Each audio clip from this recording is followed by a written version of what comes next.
So welcome to another unboxing video from theplayersaid.com. My name's Alexander, and today we are taking a look at Skies Above the Reich, which is one of the latest games put out from GMT. This is a big, look, pretty heavy 3-inch box. As you can tell, this is a air war game, so I'm always a sucker for that. Beautiful, beautiful artwork. I'm just a sucker for air war. It just looks majestic. The air war was something that fascinates me from a tactical and strategic standpoint, and from an individual and historical standpoint. Reading the books and accounts, I can't get enough of the air war. So anytime a game comes out that's air war, sign me up. And if it's designed by Jerry White, sign me up twice. And if it's solo, sign me up thrice. And this hits all of those, so I am very excited to play this. There is a ton in here, and we'll kind of get going on this. But once again, I cannot speak highly enough of the illustration here. And it's by, and I'm going to butcher this, I want to say it's Antonis Carides. No. He did a lot of the artwork for GMT's other air war games, and they're just the best. They're the best covers. I love it to death. So, in this box, this is a solitaire game, remember. You can play it 2-player, but you divvy up the forces, and you each of you takes a shuffle, and you play with that. But primarily, we'll be playing this solo. You've got a couple of D10s for rolling the dice, and you've got blocks. So there's blocks in this game. This is not a block war game. It is, but it's not. You use blocks, okay? So we're going to do some stickers with those. Your German forces, because you play as the Germans. This is you as the Germans trying to take out the 8th Air Force during their daylight bombing raids. So that's going to be our Messerschmitts, Focke-Wulfs, all that kind of stuff. They're going to be on the blocks. So there's 4 little decks of cards. These are fairly small decks of cards, and these are for kind of attack and damage resolution. So these 3, you've got nose attack, tail attack, and oblique attack from the side.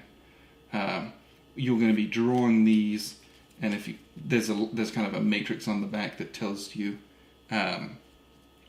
which, if you're attacking from high or level or low, and then the blue and the gray is to do with if they're kind of determined, or if they I want to say lower morale, but less motivation. It looks like on here you've got various different results of hits and bits and pieces that you can get on those. So those you'll set up and you'll draw if you're doing an oblique attack or if you're doing a nose attack. So, and then you've got a continuing fire, which is a separate deck of cards, which has some separate rules about laying on that kind of fire. So you'll have 4 decks of cards, again quite small, that you'll be dealing with. So, rule book, big rule book, huge rule book, very heavy rule book, close to 60 pages, 58 pages. But, and this is full gloss, which is what I've come to be accustomed with Jerry White games. This book is big, it's huge in fact, but it's big because it's a solo game. I love Jerry White's rulebooks because they're always really big text and huge and colorful with a million different examples. There's hardly a page where it's like, here's some text. It's just not like that. It's almost like a normal Euro-style board game rule book. It's just really, really long. So it goes into great detail, step by step. Do these things. This is what this looks like. Here's an example of it. Here's to set up the mission. Follow these steps, and hopefully you come out looking like this. It's just really easy. For a solo game, I want to be walked through step by step how to do it and what it's going to look like. So again, whilst this might be 60 pages, really the font is so huge and there's so little text on each page, it's probably not all that daunting. Usually these are very quick and easy to get through. And usually, something else I've come to expect is with Jerry White games, read the rulebook once. The play aid cards, especially for his solo games, are so easy you'll almost never need to look at the rulebook ever again, because the play aid cards are so detailed and so clear that you're like, okay, this does this, this does this. So that's what I'm expecting from this game as well. You got a situation manual. This is going to be different mission setups, different campaign setups. Kind of shows you where you'll be attacking from, what you'll be doing with those, what that looks like. A lot of different things that you're going to go with there. So yeah, you've got all the different map types and what that's going to look like, how to use that manual, so you've got some instructions there. Then there is advanced rules. So 60 pages of basic rules. And then you've got 13 pages, 14 pages of, advanced rules. These are optional. And it comes with this whole extra, very close-in pursuit table, where if you look at this, it reminds you a little bit of B-17, where you're picking attack vectors and really coming in with your fighters and doing very, very close tactical air combat against bombers. So that's kind of what that advanced rules look like.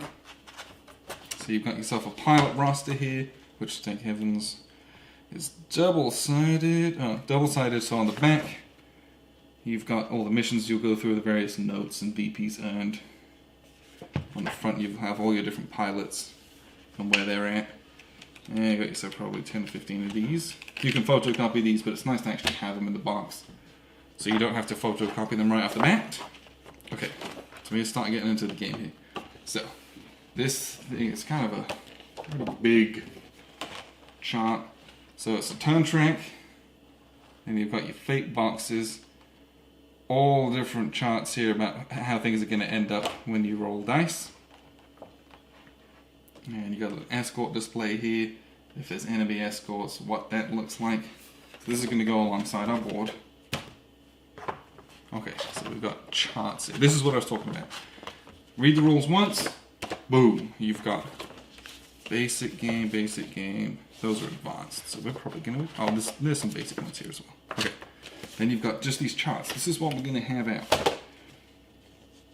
So, here's the turn track. Here's what you do with it. Here's hit proximity. Here's what you do with it. Here's the damage markers. This is what they mean.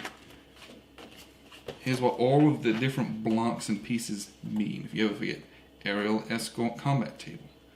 So you can just kind of follow through a lot of this stuff and do it. Campaign, it says, refers to page and rulebooks, and then I is the chart that you're going to look at. So you got chart I there as well. So when you flip over to I, boop, this is the mission setup. Operations menu. Then you've got kind of how to set everything up. It's just really easy to follow along with just these cards, typically. This is your normal sequence of play. If you get into the advanced game, which is what these pursuit maps were for, that kind of tactical aspect there, you've got this extra sequence of play. And then you've got a mission sequence of play for the whole mission. This, and this. And then when you do an attack, this, and this. H-I-J-K, yep, so you do this first, and then L. I mean, that's how the games are set up. I really, really enjoy that. You don't have to have a lot on the table, just a couple of cards. These are those pursuit tables. This is 1942. Pursuit map 44, green, and these are double-sided. Pursuit map 44 and 45. On this one, Pursuit map 1943. So, you'll be using these, obviously, as they go on. I don't know if the pilots get better, or if the technology increases, they get better guns. I'm not entirely sure, but those are advanced game. We'll get there when we get there. Sheet of stickers. These are going to go on the blocks. But again, it's not going to be like you're going to have face down hidden stuff. You just got blocks. So if you've got here, let's take a little look. Got a lot of 109s, 110s. You got the what are these? Are they 292s? Jet fighters, which are very, very late war. We got some Focke-Wulfs down here as well. Looks like you got some Junkers 88s. Do you have any Stukas? I can't see any, but I might be being blind. But a lot of stickers to be put out there. There is also a couple sheets of markers. So we start with these nice, beautiful 1-inch counters. These are all those escort markers. Especially during late war, you might get escorts out, and you got to fight the escorts as well as the bombers. And just a few other different markers here. Like you got element kaput. He always uses the appropriate language if and when. I think these, okay, I believe that these types of things, I think these counters are damage markers, and I think they go in a cup and you draw randomly, I believe. And then you're going to draw randomly here as well as to how much damage is done and what type of damage. I think. I'm not entirely sure about that. And then you got different markers for weapon loadouts. You can either stick cannons to kind of do more damage. I think you can arm with rockets as well. I don't know if I'm being blind, I could see that. Oh yeah, rockets. Right here, I'm being blind. You can arm rockets in late war to try and shoot them down better. So just a couple sheets of counters there. Not a lot to take to manage. And then there are two mounted map boards in this game. That's it. But let's take a look at these boards. There's two of these. One of them is actually a small board, and one of them is much, much bigger. So this is a same size board as Cuba Libre and Falling Sky. This is a small board, so you've got yourself a formation. And if you remember back in, let's see if we can dig it out, the situation manual, this is going to be which one that you pick up and play with. So I think this one is, so if you look, this picture here, I think you're going to play on this map, tells you kind of what you're looking at, and then the situation map tells you where you're going to approach from and what that mission would look like. So this is formation map 1. And on the back, we got formation map 2. And the map also, you've got these holding boxes for where your units are at. If this is the oblique low, oblique high, tail low level and high, oblique low level and high from the other side, and then nose low level and high as well. So you're planning your moves, moving between the different boxes and areas, targeting bombers, trying to break up the formation so you can pick them off, or trying to bring all your guys in and smash them, do pincer maneuvers, get a lot of freedom in how you approach these, which is very interesting. So that's just one double-sided mounted map board. Very nice. So that's why you've got the big 3-inch box, because you need it for the space. And all those blocks as well. Then this one is much bigger. This is probably going to be for your late war. This is a normal, is it 22 by 34? 17 by 34? I forget the actual size of the board. So this is formation map 3. I can't even fit in the camera. Huge, much, much bigger. That's twice the size. Again, same concepts though. It's got all the same boxes and charts and markers on there. It's just bigger and there's more for you to do. And then on the back, again, it's the same thing, just different formation. But again, same boxes, same stuff. So there's just different situations, and the situation tells you, hey, use map 4. This is map 4. Here's all my silver B-17s. This is where your units are going to be attacking and approaching. Here's what you're trying to do. How many tactical points you might get, flight limits, contrails, all that kind of stuff. So, these are the boards. Really nice. Again, I'm a sucker for the air war. So when you get a nice big blue board that has stuff on it, it's just nice to look at. This is pleasant to have on the table. Just a little bit different from having green, because a lot of the war games it's green and tan. So nice to have something a bit different. That's part of the reason I just love air war games. I just think that the theme that speaks to me, and the planes themselves are just beautiful, and having it out on the table, I like the feeling of the freedom of flying, and the combat in the air is always so unique, especially compared to kind of ground combat, which can seem attritional at times. The air war is something that's very, very different to me. So, that's a look at Skies Above the Reich, again, from GMT Games. This one I will get to the table soon, playing it on my own. Grant's going, out of town in a couple of weeks, and we're going to have a hard time getting together, so glad I got nice solo games to keep myself occupied. Look out for a review for this coming soon, because this is one I will get to playing very, very quickly. I appreciate you tuning in.